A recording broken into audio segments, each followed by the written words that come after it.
Erwin Smith is the perfect example of leadership, the 13th commander of the Survey Corps. He's sharp, intelligent, widely respected, and a capable commander. You probably already know this, but being a leader is not about filling a leadership post. Being a leader is something that is entirely psychological and abstract. It's about little things you commit to incorporate in your persona that cements that kingpin outlook that others have of you. This is Erwin Smith. He's a complex character who is portrayed as serious and calculating, and plans for the far future. Although he trusted his men, he was the first to recognize that spies were interfering with the Survey Corps. He was able to establish reasonable criteria for determining which soldiers should be trusted important information and which should be kept secret. Erwin was an articulate speaker who was able to convince many, such as the military tribunal held to judge Edding and the trainees, into choosing which recruitment branches to join. Erwin is often seen as a very cold person. He took all the news, good or bad, mockery or compliment, with the same stoic demeanor. His ultimate goal was to make humans the dominant species over Titans. For this goal, he is willing to sacrifice anything, such as when he urges everyone to save Edding, even after being caught in the jaws of a Titan, causing him to lose his right arm. He owns responsibility for everything that happens to his team. He owns up for his subordinates' mistakes, and takes up his followers' every error and fault. He is responsible for every single little detail relating his subordinates, because the function of a leader is to coordinate each step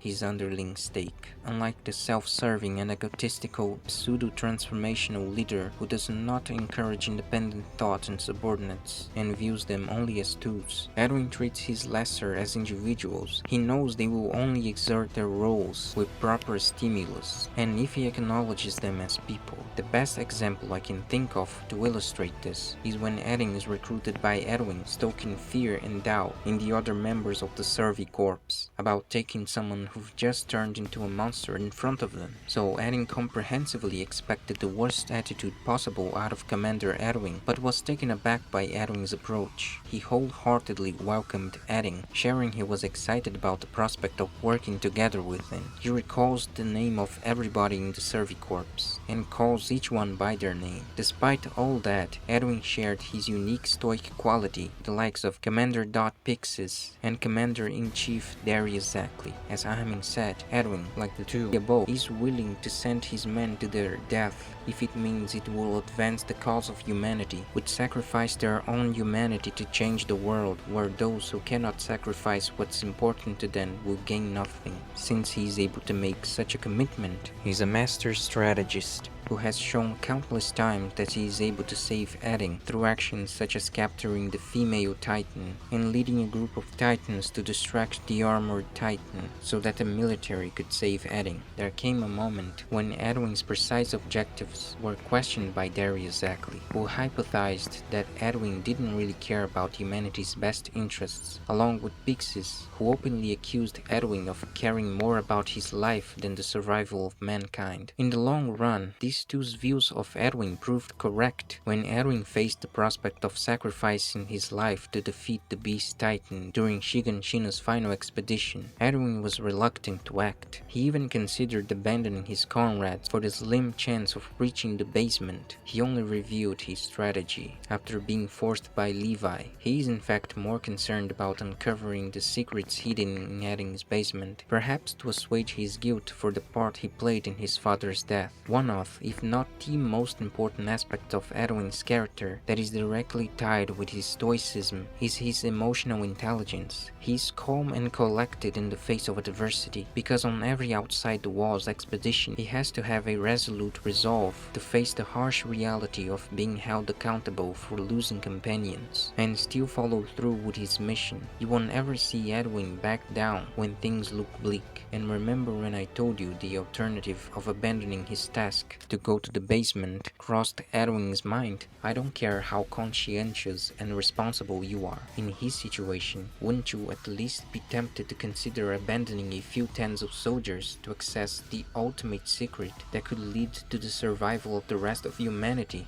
your life will be doomed anyway. You might as well die doing something meaningful. Some may argue that dying, charging the beast titan, is a meaningful way to die. But that's up to debate. This selfishness should not, however, be mistaken for heartlessness. He was deeply remorseful of the countless sacrifices he had made for his ambitions, and admitted to Levi that he sensed their fallen comrades watching him, waiting to see what he would do with the lives they gave him. This made him want to kill himself. Only his obsession with knowing the truth about the world drives him forward. Furthermore, despite his desire to learn the truth of the world being stronger than humanity's victory, Erwin made the selfless decision to go charging in the front lines, sacrificing an opportunity to learn what was found in the basement, and effectively gave the realization of his dream. But none of it changes what a speeding rock does to a body. Am I right, Marines? If you've gotten entertainment value out of this video, please consider subscribing, leaving a like on this video, sharing it out there. Also hit the bell to get notified of more videos just like this one, and let me know your thoughts in the comments about